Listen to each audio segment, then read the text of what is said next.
সোনা কেনা আমাদের দেশের মানুষের কাছে কেবল অলংকার নয়, বরং একটি বড় বিনিয়োগ। কিন্তু সঠিক হিসাব না জানার কারণে অনেক সময় সাধারণ মানুষ প্রতারণার শিকার হন।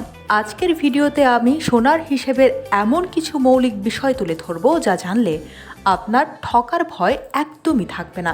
মূলত ওজনের রূপান্তর এবং দামের গাণিতিক সূত্রগুলো পরিষ্কারভাবে জানলেই আপনি আত্মবিশ্বাসের সঙ্গে যে কোনো দোকান থেকে সোনা কিনতে পারবেন। সোনা কেনার আগে প্রথম কাজ হলো এর পরিমাপের এককগুলো মুখস্থ করা। বাংলাদেশের সোনা সাধারণত ভরি, আনা, রতি এবং পয়েন্টে মাপা হয়। হিসাবটি হলো 1 ভরি সমান 16 আনা, আবার 1 ভরি সমান 96 রতি বা 960 পয়েন্ট। ইন্টারন্যাশনাল স্ট্যান্ডার্ড অনুযায়ী 1 ভরি সমান 11.664 গ্রাম। এই গ্রাম ও আনার সম্পর্কটি বোঝা খুবই গুরুত্বপূর্ণ, কারণ সোনার বৈশ্বিক দাম নির্ধারিত হয় গ্রামে, কিন্তু আমাদের দেশে ব্যবহার হয় আনা, রতি। যেমন 1 আনা মানে হলো 0.729 গ্রাম এবং 1 রতি মানে 0.1215 গ্রাম। এই রূপান্তরগুলো জানা থাকলে দোকানদার ওজনে কারচুপি করার সুযোগ পাবে না। এবার আসা যাক সবচেয়ে গুরুত্বপূর্ণ বিষয়ে, দামের হিসাব। ধরা যাক বাজারে প্রতি ভরি সোনার দাম 2 লাখ টাকা। এখন আপনি যদি কয়েক আনা বা কয়েক গ্রাম সোনা কিনতে চান, তবে তার দাম বের করার একটি সহজ সূত্র আছে। সূত্রটি হলো সোনার ওজন গুণ প্রতি ভরির দাম ভাগ 11.664 গ্রাম।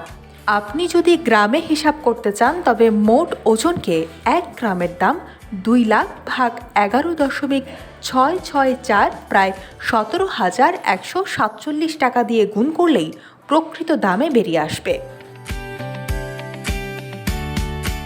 একইভাবে যদি আনা বা রতির দাম বের করতে চান, তবে ভরির দামকে 16 বা 96 দিয়ে ভাগ করে ওজনের সাথে গুণ দিতে হবে।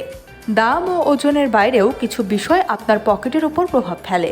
প্রথমেই খেয়াল করবেন আপনি কত ক্যারেটের সোনা কিনছেন। 22 ক্যারেট, 21 ক্যারেট নাকি 18 ক্যারেট, এর উপর বিশুদ্ধতা এবং দাম নির্ভর করে। গয়না কেনার সময় শুধু সোনার দাম দিলেই হয় না, এর সাথে মেকিং চার্জ বা মজুরির এবং সরকারি 5% ভ্যাট যুক্ত হয়। অনেক সময় দোকানদাররা অতিরিক্ত খরচ যোগ করে দেয়, তাই কেনার আগেই ভ্যাট ও মজুরি লিখিতভাবে পরিষ্কার করে নেওয়া বুদ্ধিমানের কাজ হবে। সোনা কেনার সময় হলমার্ক এবং সার্টিফিকেট চেক করা বাধ্যতামূলক। আসল সোনা চেনার এবং ভবিষ্যতে তা সঠিক দামে বিক্রি করার জন্য এটিই একমাত্র নির্ভরযোগ্য প্রমাণ। অনেক সময় কম পরিচিত দোকান থেকে হলমার্ক ছাড়া সোনা কিনলে পরবর্তীতে এক্সচেঞ্জ করতে গেলে বড় অঙ্কের টাকা লোকসান গুনতে হয়। তাই হলমার্ক ও যথাযথ ক্যাশ মেমো ছাড়া কোনোভাবেই সোনা কেনা উচিত নয়। মনে রাখবেন, সোনার ক্ষেত্রে কোনো মৌখিক আশ্বাসের চেয়ে কাগজ কলমের প্রমাণ অনেক বেশি মূল্যবান। সবশেষে একটি টিপস, আপনি যদি অলংকারের চেয়ে বিনিয়োগের কথা বেশি ভাবেন, তবে গয়নার বদলে গোল্ড কয়েন বা বার কেনা বেশি লাভজনক। কারণ গয়নার ক্ষেত্রে বড় অঙ্কের মজুরি ও ভ্যাট দিতে হয়, যা পরে বিক্রির সময় পাওয়া যায় না।